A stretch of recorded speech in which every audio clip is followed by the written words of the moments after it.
வணக்கம். பேராமெடிக்கல் கவுன்சிலிங்கான அந்த choice filling வந்து இப்போ ஓப்பன் ஆயிருச்சு. அதனுடைய லிங்க்கை நீங்க பார்த்துட்டு இருக்கீங்க. இத குடுத்தீங்கன்னா, உங்களுக்கு அந்த ஆன்லைன் சாய்ஸ் ஃபில்லிங் வந்து பண்றதுக்கான அந்த லிங்க் ஓப்பன் ஆயிருக்கும். இதுதான் அதனுடைய வெப்சைடு. ஸோ இதில போயிட்டு உங்களுடைய லாகின்னா உங்களுடைய அந்த அப்ளிகேஷன் அதாவது ஐடி உங்களுக்கு குடுத்துருப்பாங்க ஒண்ணு. அந்த பாஸ்வேர்டையும் ஐடியும் போட்டீங்கன்னா, நீங்க சைன் இன் பண்ணிறலாம். சைன் இன் பண்ணிட்டு நீங்க வந்து பார்த்தீங்கன்னா, அதுக்கப்புறம் உங்களுக்கு ரிஜிஸ்ட்ரேஷன் பண்ணும்போது அதில் ஒரு ரூ. 250 பணத்தை கட்டிட்டு அதுக்கப்புறம் நீங்கள் சாய்ஸ் ஃபில்லிங் பண்ணிக்கலாம். ஸோ இப்போ மேட்டர் என்னன்னா நிறைய பேருக்கு ஏகப்பட்ட குழப்பங்கள், ஏகப்பட்ட கேள்விகள் வந்து அதிகமாகிட்டு இருக்கு. சார் இதில் வந்து பார்த்தீங்கன்னா எப்படி சார் 1வது ரவுண்ட்லேருந்து 2வது ரவுண்டு போக முடியுமா? 2வது ரவுண்டு எப்போ நடக்கும்? செல்ஃப் ஃபைனான்சிங் காலேஜ் வந்து பார்த்தீங்கன்னா நான் எடுக்கணும்னு ஆசையில் இருக்கேன். செல்ஃப் ஃபைனான்சிங் காலேஜுக்கு தான் என்னுடைய முழு ஆர்வமும் இருக்குது. நான் என்ன பண்ணுறது? இப்போ நான் 1வது ரவுண்டில் பங்கேற்றா 2வது ரவுண்டுக்கு போக முடியாமல் போயிருமா? அப்படிங்கிற ஏகப்பட்ட கேள்விகளோட நிறைய மாணவர்கள் நம்மகிட்ட கேள்வி கேட்குறாங்க. ஸோ இதற்கான தேதிகள் உங்களுக்கே தெரியும். 20ஆம் தேதியிலேருந்து செப்டம்பர் 20ஆம் தேதியிலேருந்து 25ஆம் தேதி நமக்கு வந்து அது வரைக்கும் நம்ம சாய்ஸ் ஃபில்லிங் பண்ணிக்கலாம். இப்போவே பண்ணணும்னு அவசியம் இல்லை. பொறுமையாக இந்த 5 நாள் அதாவது 5 நாள் டைம் கொடுத்துருக்காங்கல்ல, இதுக்குள்ளே நீங்கள் மாற்றி இப்போ 1வது ரவுண்டில் முழுக்க வந்து பார்த்தீங்கன்னா நீங்கள் கவர்மெண்ட் காலேஜை மட்டும்தான் நீங்கள் சாய்ஸில் வைக்க முடியும். ஸோ கவர்மெண்ட் காலேஜில் இருக்கக்கூடிய அந்த கோர்சஸ் பேராமெடிக்கல் கோர்சஸுக்கு மட்டும்தான் இப்போ சாய்ஸ் ஃபில்லிங் நடக்குது. ஸோ நீங்கள் 2வது ரவுண்டு போகிறதா இருந்தால் கூட நல்லா மறுபடியும் ஞாபகம் வச்சுங்க. இந்த 1வது ரவுண்டில் 1வது ரேங்க்லேருந்து 19,466 ரேங்க் வரைக்கும் இருக்கக்கூடிய மாணவர்களை இங்கே சாய்ஸ் ஃபில்லிங் பண்ணுறதுக்காக கூப்பிட்டுருக்காங்க. இந்த மாணவர்கள் இந்த 200 கட் ஆஃப்லேருந்து 160 வரைக்கும் இருக்காங்கல்ல, இவங்களுக்கு யார் யாருக்கெல்லாம் ஆசை இருக்கோ 1வது ரவுண்டில் அவங்க வந்து ஃபஸ்ட்டு இங்கே ரிஜிஸ்ட்ரேஷன் பண்ணணும். ரிஜிஸ்ட்ரேஷன் பண்ணி பேமெண்ட் பண்ணிடணும். சாய்ஸ் ஃபில்லிங் பண்ணலாம், பண்ணாமல் கூட விடலாம். ஒருவேளை அவங்களுக்கு 2-3 கோர்சஸை கொடுத்து கூட விடலாம். ஸோ இவங்க வந்து 2வது ரவுண்டில் பங்கேற்கணும் அப்படின்னு ஒரு ஆசை இருந்தால் இங்கேயே வந்து பார்த்தீங்கன்னா அவங்க கட்டாயமாக ரிஜிஸ்ட்ரேஷன் இப்போ இந்த தேதிக்குள்ளே பண்ணிடணும். ரிஜிஸ்ட்ரேஷன் பண்ணி பேமெண்ட் பண்ணி அவங்களுக்கு வேண்டிய சில கோர்சஸை கொடுத்து வச்சிடலாம். ஸோ அவங்க வந்து 2வது ரவுண்டில் பங்கேற்க முடியும். ஸோ இதில் பெரும்பாலும் எனக்கு செல்ஃப் ஃபைனான்சிங் தான் வேணும்னா, ஸோ இதில் வேணும்னா நீங்கள் இதிலேயே எடுத்துக்கலாம். ஸோ இதில் கவர்மெண்ட் காலேஜ் தான் நிறைய பேர் கவர்மெண்ட் காலேஜ் எப்படி விட்டு கொடுப்பாங்க. கவர்மெண்ட் காலேஜில் எனக்கு ஒரு சில பிடிக்காத கோர்சஸ் எல்லாம் இருக்குது.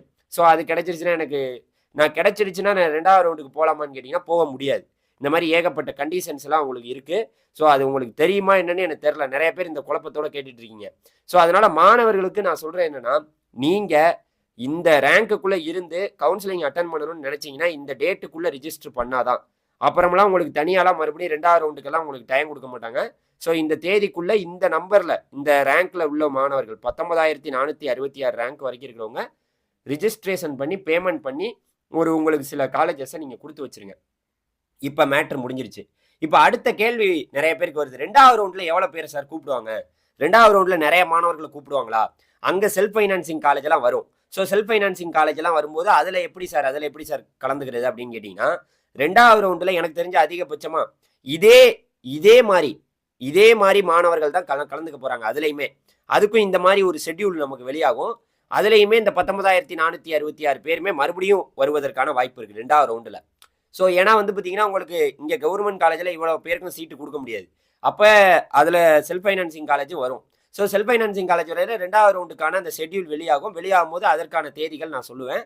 அதுக்கப்புறம் 3வது ரவுண்டு வந்து பார்த்தீங்கன்னா உங்களுக்கு இருக்குது பார்த்தீங்களா, அந்த 3வது ரவுண்டில் தான் வந்து பார்த்தீங்கன்னா 130 கட் ஆஃப் வரைக்கும் கூப்பிடுறதுக்கான வாய்ப்புகள் இருக்குது. இங்கே சீட்டு முடிகிற பொறுத்து இருக்குது. வேக்கன்சியோடைய அந்த சீட் மேட்ரிக்ஸ் உங்களுக்கே தெரியும். ஸோ இப்போ நம்ம பார்க்க முடியும். இதில் அந்த சீட் மேட்ரிக்ஸ் வந்து உங்களுக்கு வந்திருக்கும். அதாவது கவர்மெண்ட் காலேஜுக்கான சீட் மேட்ரிக்ஸ் உங்களுக்கு தெளிவாக அதில் கொடுக்கப்பட்டிருக்கு. ஸோ உங்களுக்கு கவர்மெண்ட் காலேஜ் தான் கட்டாயமாக வேணும் அப்படிங்கிற மாதிரி ஒரு ஆசையில் இருந்தீங்கன்னா விட்டுறாதீங்க. உங்களுக்கு பிஃபார்ம் வேணுமா இல்லை பிஎஸ்சி நர்சிங் வேணுமா, இதில் இருக்கக்கூடிய இடங்களுக்கு எல்லாத்தையுமே நீங்கள் சாய்ஸில் வச்சுருங்க. ஒன்று கூட விட்டுறக்கூடாது. மிஸ் பண்ணீங்கன்னு வச்சுங்களேன், அப்புறம் உங்களுக்கு கிடைக்காம போயிடும். சாய்ஸை வந்து நீங்கள் பொறுமையாக ஆர்டராக வச்சுக்கலாம். ஸோ நீங்கள் லாக் பண்ணாமல் இருந்தால் ரீஅரேஞ்ச் பண்ணிக்கலாம். இப்போ இன்றைக்கி வந்து நீங்கள் லாகின் பண்ணி சாய்ஸ் ஃபில்லிங் பண்ணிட்டீங்கன்னா நாளை மறுநாள் 25ஆம் தேதி வரைக்கும் நீங்கள் மாற்றி வச்சுக்கிட்டு இருக்கலாம் 1வது ரவுண்டு மாணவர்கள். அப்புறம் வந்து நீங்கள் அது சாய்ஸ் லாக்கு கூட நீங்கள் உடனே பண்ணிட்டீங்கன்னா அப்புறம் மாற்ற முடியாது. ஸோ அதனால் இதில் உங்களுக்கு வேணும்னு நினச்சிங்கன்னா எல்லா காலேஜையும் ஒன்று விடாமல் எல்லாத்தையும் இந்த கவர்மெண்ட் காலேஜில் இதில் வந்து இப்போ ஃபீமேலுக்கு வந்து பார்த்தீங்கன்னா பிஎஸ்சி நர்சிங்க்கு 6 காலேஜில் சீட் இருக்குது பார்த்தீங்களா, 305 சீட்டு. இதுக்கு வந்து நீங்கள் சீட்டு உங்களுக்கு காமிக்கும் போது அதில் எல்லாத்தையுமே 6 காலேஜையுமே நீங்கள் வைக்கணும். ஸோ நீங்கள் ஒன்று கூட மிஸ் பண்ணாமல் வைக்கணும். பிபிடி கோர்ஸாக இருக்கட்டும், பிஎஸ்எல்பியா இருக்கட்டும் எல்லாமே. இது இல்லாமல் நிறைய பேருக்கு ஒரு கேள்வி வருது. என்ன கேள்வி தெரியுமா? அதாவது ஃபார்ம் டி இருக்குல்ல, அந்த ஃபார்ம் டிக்கான கவுன்சிலிங் எப்போ சார் அப்படின்னு கேட்டீங்கன்னா அது பின்னாடி நடத்துவாங்க. ஸோ அதற்கான தேதி வந்தோன்னு நான் உங்களுக்கு சொல்கிறேன். ஸோ அதனால மாணவர்கள் கவனத்திற்கு ரொம்ப முக்கியமாக இருங்க.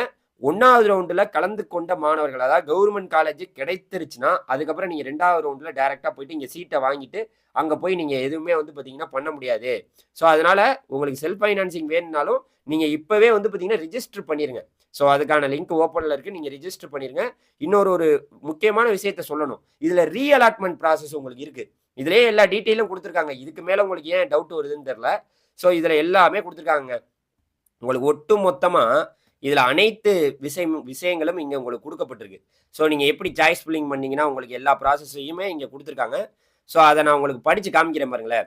அதாவது வந்து பார்த்தீங்கன்னா இதில் வந்து இப்போ நீங்கள் சாய்ஸ் ஃபில்லிங் வந்து பார்த்தீங்கன்னா இப்போ பண்ணுறீங்கல்ல, எல்லாருமே சாய்ஸ் ஃபில்லிங் பண்ணியிருப்பீங்க. ஸோ பண்ணிக்கிட்டே இருப்பீங்க. உங்களுக்கு அந்த ரிப்போர்ட் பண்ணுறதுக்கு முன்னாடி அதாவது இதில் கொடுத்துருக்காங்க பாருங்கள், இதுதான் ரொம்ப முக்கியமானது. அதாவது கலந்தாய்வு வந்து இதில் ஆன்லைனில் தான் நடக்குது. இங்கே பாருங்கள், சிங்கிள் விண்டோ சிஸ்டம், அதாவது ஒற்றை சாரா முறை இதில் தான் நடக்குது. இது ஆன்லைன் கவுன்சிலிங் தான். இதில் வந்து பார்த்தீங்கன்னா இப்போ 250 ரூபா கட்டி இணையதள வாயிலாக இப்போ 250 ரூபா கட்டி நீங்கள் சாய்ஸ் ஃபில்லிங் பண்ணுறீங்க.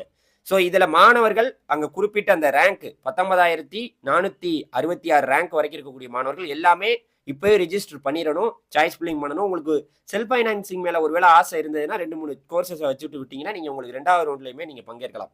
ஓகே, அடுத்து வந்து பார்த்தீங்கன்னா உங்களுக்கு என்ன சொல்கிறாங்க, அதாவது ரிப்போர்ட்டிங் விண்ணப்பதாரர்கள் தங்களது தற்காலிக ஒதுக்கீட்டை ஆணையை இணையதள முகவரியில் இருந்து பதிவிறக்கம் சொல்லி நீங்கள் போய் அந்த தேதிக்குள்ளே இது பண்ணணும். இதில் கொடுக்குறது பாருங்கள், முதலாம் கட்ட கலந்தாய்வில் தேர்ந்தெடுக்கப்பட்ட இடங்கள் சேர்ந்த விண்ணப்பதாரர்கள் மட்டுமே அடுத்த கட்ட கலந்தாய்வில் கல்லூரி மாற்றத்திற்கான மறு ஒதுக்கீடு பங்கேற்க தகுதி உள்ளவர்கள். அந்த கலந்தாய்வுக்கான தேதிகள் இணையதளத்தில் வெளியிடப்படும், மேலும் கல்லூரி முதல்வருக்கும் தெரிவிக்கப்படும் அப்படின்னு போட்டிருக்காங்க. இது என்னது? Reallotment process. ரீஅலாட்மெண்ட் ப்ராசஸ்னா நீங்கள் சீட்டு இருந்ததுன்னா சேஞ்ச் ஆகிக்கலாம். ஸோ உங்களுக்கு சேஞ்ச் ஆகிறதுக்கான வாய்ப்புகள் இருக்குது. ஸோ ஒரு இடத்துல உங்களுக்கு சீட்டு கிடைச்சிருக்கும், அங்கே வேறு இடத்துல ஒரு சீட் இருந்ததுன்னா அதில் இருந்தாங்கன்னா நீங்கள் ரீஅலாட்மெண்ட் ப்ராசஸ் கூட போய்க்கலாம், ஒன்றும் தப்பு கிடையாது. ஸோ இது போட்டிருக்காங்க. இன்னும் அவங்க தெளிவுபடுத்தியிருக்காங்க பாருங்களேன்.